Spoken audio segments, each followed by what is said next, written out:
This here is Boom Studios' Go-Go Power Rangers comic, issue number 7. The issue begins 10,000 years in the past, once again, with Rita conquering a planet. I say conquering. When Rita comes close to the army she's facing, she sees everyone has turned to stone. Finster says Rita did a wonderful job, but Rita tells him it wasn't her doing. Squat brings a creature over to Rita, thinking it could explain things. This creature is Babu. He was ordered by the king to make his army indestructible.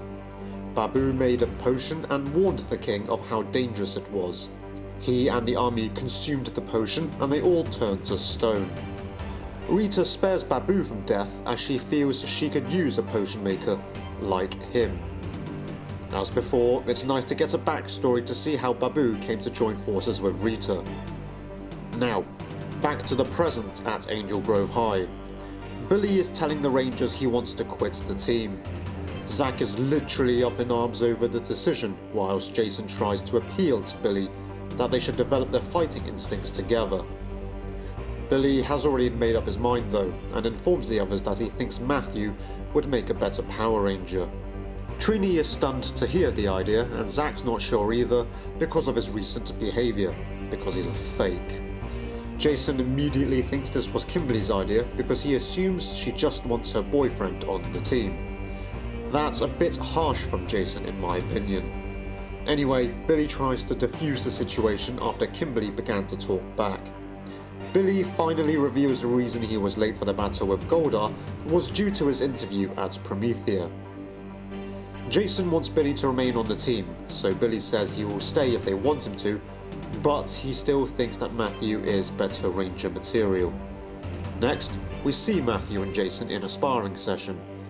During their sparring, they discuss the homecoming when Matthew throws Jason to the ground. Jason tells Matthew that he doesn't need any more lessons, and things are a bit weird between the two as Matthew tells Jason he didn't tell him about Trini's feelings to make things awkward. Jason's response is that Matt is the good guy. So does he have his suspicions, or is he annoyed at him because of Billy's decision? At the library, Zack approaches Violet. She denies that she was the one who asked Zack to the homecoming dance, as she didn't actually expect him to say yes. Whilst Violet tries to back out of it, Zack encourages her to go with him. Whilst this comic has shown Zack to be a bit of a womanizer, I did like this moment because even though he's playing it smooth with a girl, he is being a gentleman here. Now it's the day of homecoming. Kimberly and Trini are at the salon getting makeovers for the dance. The way they're drawn here make them look completely different, which I suppose is the point of this makeover scene. Trini has yellow highlights in her hair and Kimberly goes for pink. They're still going with their respective Ranger colours for their hair. Onto the guys, and Zack gives off a 1970s disco vibe with his suit. Billy and Fake Matt are just simply smart. It's kind of fun actually because Zack is more the fun guy, so the suit does go well with him. Zack asks Fake Matt if he remembers when they were 9 years old, when they vowed to go to a dance dressed in suits of armour. Fake Matt says he can't get Kimberly to go along with such an idea. Zack then tells Billy to keep an eye on Matt, because they never made such a vow. It was pretty obvious Zack set that up when he asked the question, but it shows that he is definitely onto Matt and is clever to catch him out here.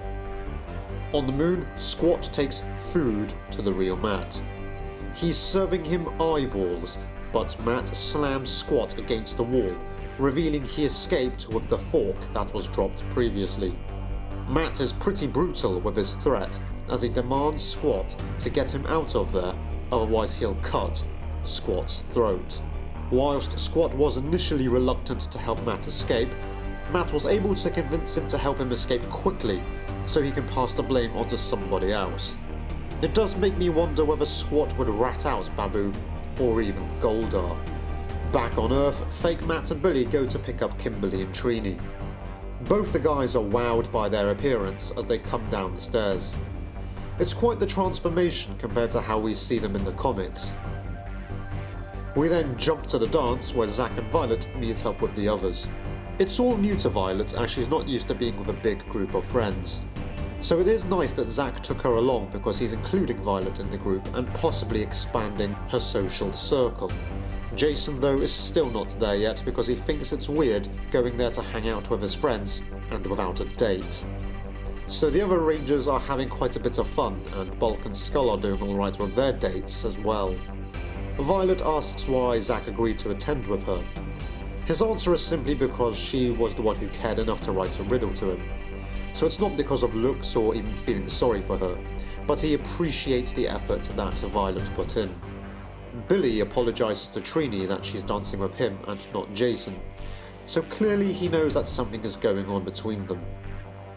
Skull likes being around his partner who has a negative outlook on life, and Bulk has been quite the gentleman according to his date Hayley, and there might be another dance after she returns from the toilets. But then Marlowe comes along and demands Bulk drops out of the running for Homecoming King, otherwise she'll get her gang to hurt Hayley. So it's a mafia-like situation here, which is kind of your typical stupid teenage stuck-up girl kind of attitude. Might have been a bit too extreme for the original TV series, but it works fine here. As Kimberly and Fake Matt dance together closely, Kimberly begins to tell him that she doesn't know what her life would be like if she hadn't met him. But then Fake Matt moves away, telling her he can't do this anymore. He's about to reveal his identity when Mr. Kaplan interrupts with his announcement. It's no surprise who the Homecoming Queen is because it's Marlowe Eskin, who acts like it's a surprise, even though she clearly knew she had it in the bag. Even Zack asks Violet how much she thinks Marlowe's dad paid for that to happen. She says the football team's getting a new scoreboard. Was there really bribery going on? We don't know, but again, it's a mature element here which probably wouldn't have happened in the original show. And onto the Homecoming King. You can tell from Bulk's face he genuinely doesn't want to be named King if it means Hayley will get hurt. So he withdraws from consideration and disses the school, calling it a crappy school. Hayley is stunned and Mr. Kaplan disqualifies Bulk as well as telling him he'll see him in detention, as usual. Marlowe is pleased that Bulk pulled out. As Mr. Kaplan attempts to announce the Homecoming King again, the real Matt bursts in to interrupt yet again, which was funny as Mr. Kaplan went, "Oh, for crying out loud." Trini is stunned to see the real Matt. Zack's suspicions are confirmed as he shouts, "I knew it!" And Kimberly wonders if that's the real Matt, who was she with? The Rangers then go in search for fake Matt. He communicates with Rita and she tells him that it's time for him to use what he's learned. Matt seems to have other ideas, but before we learn what he wants to do, Jason kicks him in the face. He now knows that the Matt he's looking at is a fake. But how did Jason know? Did he see what happened at the dance? Or was he briefed by the command center or the Rangers? Anyway, Jason morphs into action, but his face and the subtlety of the way he says it's morphin' time shows that he is angry and upset at how the imposter tried to wreck his life.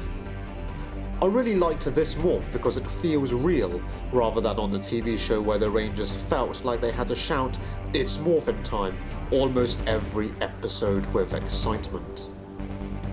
The imposter is up for a fight, and warns Jason that he's seen his moves up close. But then the other Rangers arrive morphed, all angry. They wonder how long the imposter had been posing as Matt, with Zack guessing the switch was made at the hospital. Trini asks what he did to the real Matt, and as the imposter begins to explain that nothing happened because he was just the fill-in, Kimberly yells at him, telling him to stop talking, and summons her power bow. She demands the imposter to transform, or she'll make him.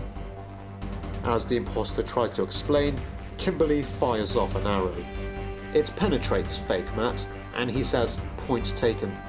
It's kind of a funny moment because of the way Matt reacts, but it's also a bit sad because the imposter really didn't want this to happen. And Kimberly, this angry, was also good to see because her love for Matt is really driving her. Finally, Rita orders her putty to complete the mission, so the imposter pulls out the arrow and transforms into a large putty monster, unlike anything we've seen before.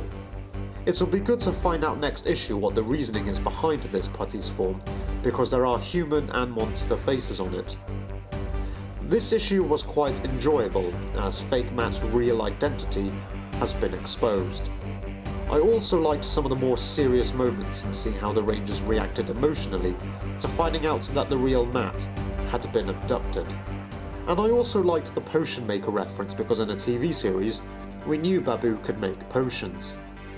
Zack also mentioned that they didn't want a body snatcher moment, which was a fun reference to popular culture, as the Body Snatchers franchise was basically about alien copies of humans taking over the world.